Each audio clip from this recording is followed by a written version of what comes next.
Got another simple soft hackle this week. This is called the Reid's Assassin. This is from Sylvester Nemes' book, 2 Centuries of Soft Hackles.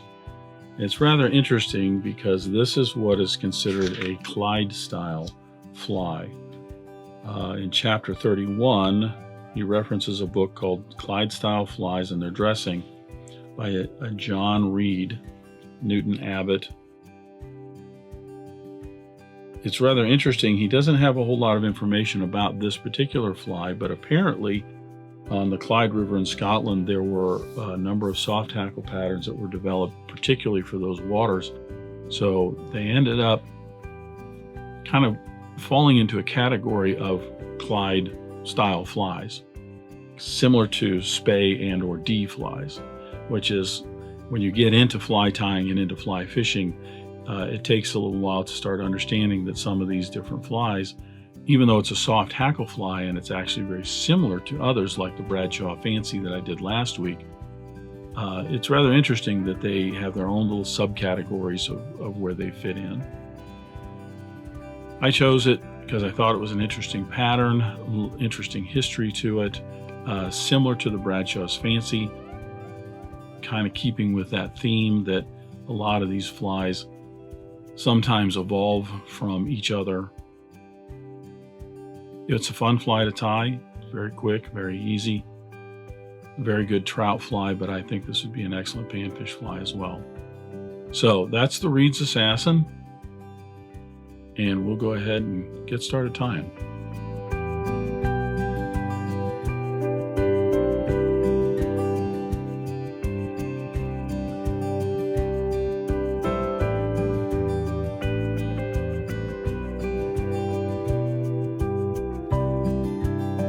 We're going to start our Reid's Assassin by placing our hook in the vise. This is a Mustad 3906 in a size 12. If you want a lighter wire hook, you could go with, say, a Mustad 3399. I'm going to debarb the hook, and then I'll attach my thread. For thread, I'm just using a Uni-80 in black. And I'm going to attach my thread right behind the eye of the hook and advance my thread about a quarter of the way down the hook shank. Here's where I'm going to tie in the tail. For the tail on the Reid's Assassin, you can use a red wool if you want, or a red floss. Since I used a red wool in the Bradshaw's Fancy last week, I'm just going to go ahead and use some Rayon floss. This is a Danville 4-strand Rayon floss, just to show how the difference between the two. But you could use the wool if you like. I'm going to take the 4 strands. I'm going to even up the ends. And then I'm going to attach those to the hook shank on top of the hook shank, right where my thread was, and advance my thread down the hook shank.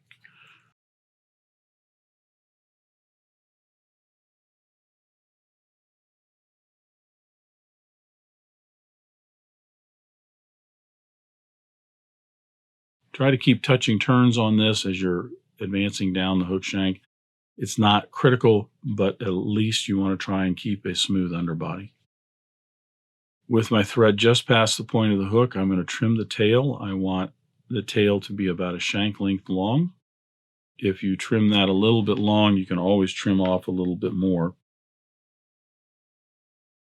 Now I'm going to attach my rib. The rib for the Reid's Assassin is just a fine silver wire. This is a Danville silver wire. I'm going to bring that under the hook shank and attach that so that the end of the wire extends up into the full length of the body. And I'm going to put in 2 wraps, maybe 3, still working my way down the hook shank to secure that wire in. Now I'll tie in the body for the fly, which is just a black floss. I'm using a Uni-Floss in black as opposed to a Danville 4-strand. The Uni is quite thick when it comes off the spool, and for this size fly, it works just fine.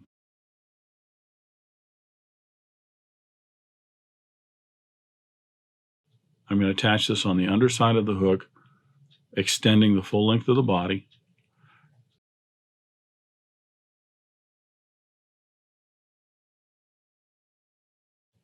Put in a couple of wraps just to attach that. And now I'm going to start wrapping forward.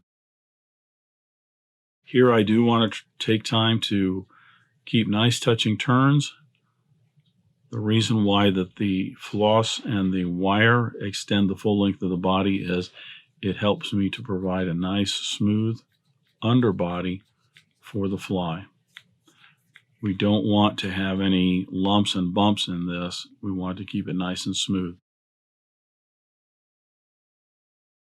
With my thread about a half an eye length behind the eye of the hook, I'm going to start palmering my floss in. You want to stroke the floss around on the first turn, and this is to get all the fibers of the floss in the same, under the same tension in the same direction. This will help prevent those fibers from spreading out on you as you are advancing forward.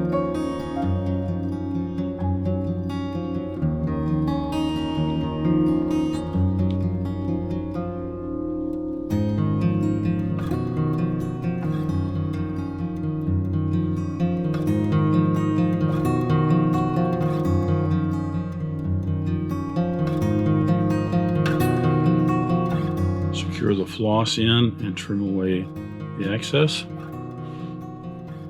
And now we're ready for our rib.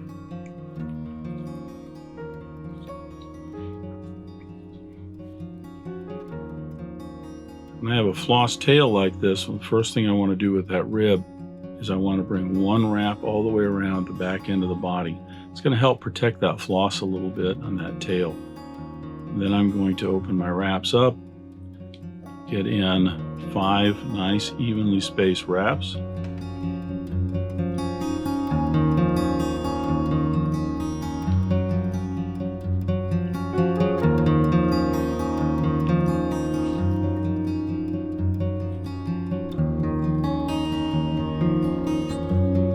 can break away the excess wire.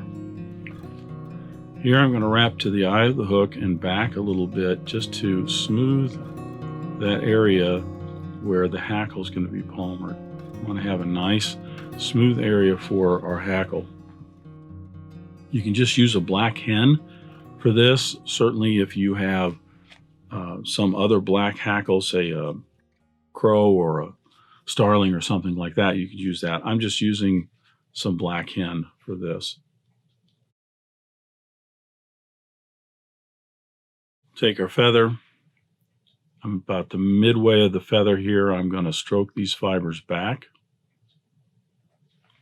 I want to measure those to see how long they're going to be.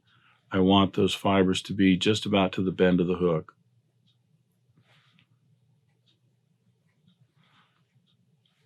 Peel away the excess fibers.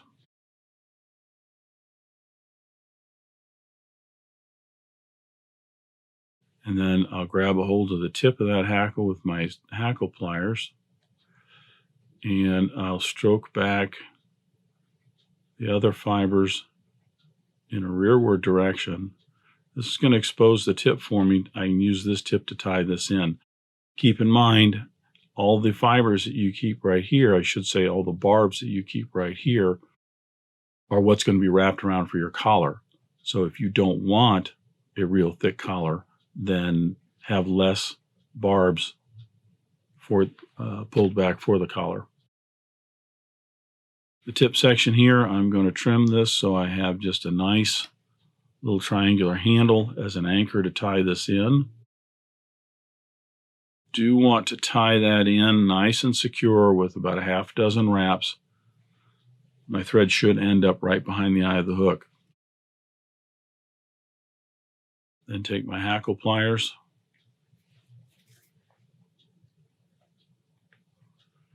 stroking these fibers back. I'm going to palmer that hackle around. Once you get it going around there, it usually takes care of itself. Just keep those barbs pulled back a little bit.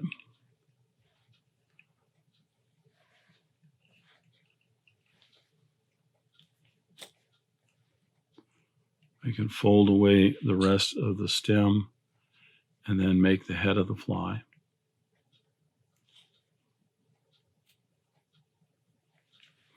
You don't want the head to be too pronounced on this. Put in a 5 or 6 turn whip finish.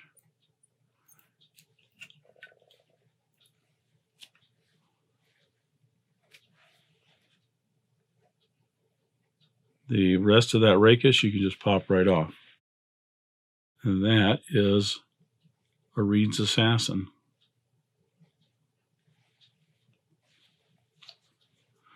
Get some head cement on this.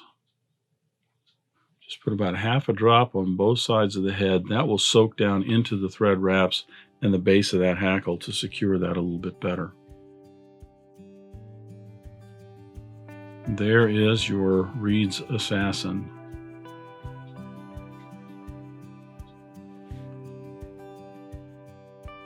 For soft hackles, it's just a wonderful pattern.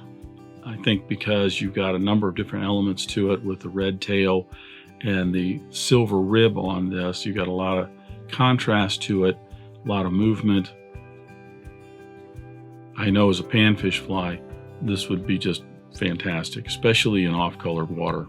But that's another interesting soft hackle pattern. A little bit different than some of the others that we tied, but in some ways very similar. Hope you enjoyed that. That's the Reid's Assassin. Thanks for joining me at the Vise today. I hope you learned at least a new pattern, if not a new technique, maybe a tip or trick here and there. If you have any questions about this fly or any of the techniques used in constructing this pattern, please leave them in the comments section down below. If you go to the trouble to ask a question, I'll go to the trouble to answer it. If you'd like to help dressed irons, please share this video with your friends and anybody you think that might enjoy this pattern. Until next time, remember, it's fly tying. If you're not having fun, then you're doing it wrong.